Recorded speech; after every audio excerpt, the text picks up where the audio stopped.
I didn't grow up learning how money worked.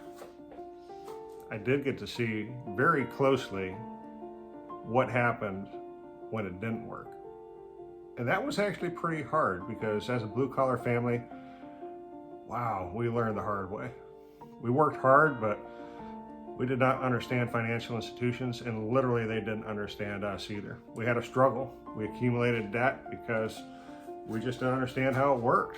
It took my family years to figure it out. My parents had to learn the hard way on how to build reserves, pay off debt, create liquidity, and make good financial decisions. It was slow, it was difficult, and it's definitely not an overnight success. But there was a change. We got to the place where we started making better decisions, where we started to pay off debt, where we started to create liquidity, where we started to create reserves. We bought a house, we paid it off, they started cash flowing, and we started seeing that cash flow really did make a difference. They purchased another home, they rented out the previous home, and then they bought some additional properties and started cash flowing those as well. We learned that cash flow is king because now as you start paying it off, you start creating all sorts of liquidity and you start with transformation. Today, my mother, she's in her mid-80s. She lives 100% independently because of this cash flow. The lowest rate or payment isn't always the wisest decision. There are other factors that go with it. The right decision depends on your family's needs and what you're trying to build for your family.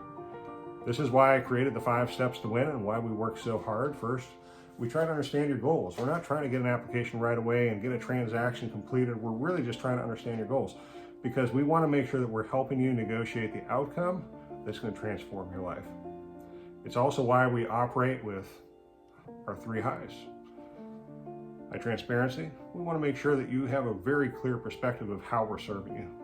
High touch, we're going to serve you and we're going to make you as successful as we physically can. And high trust, we're not going to share with you something that we don't feel is a good fit for you. And people deserve to know what their options are so that they can make those decisions for themselves. When we work with realtors, financial planners, CPAs, or attorneys, or even with past clients who refer us business or refer us people, it's not business that we're looking for, it's not the transaction, we're looking for more than the loan. We're looking for a relationship that we can help succeed the same way we saw success in our family. We take that responsibility to help you create cash flow very seriously. My goal is not to help you with just a mortgage, it's to help you make a decision that strengthens you and builds you because the mortgage is never the goal. It's the life that comes after. That's the real goal.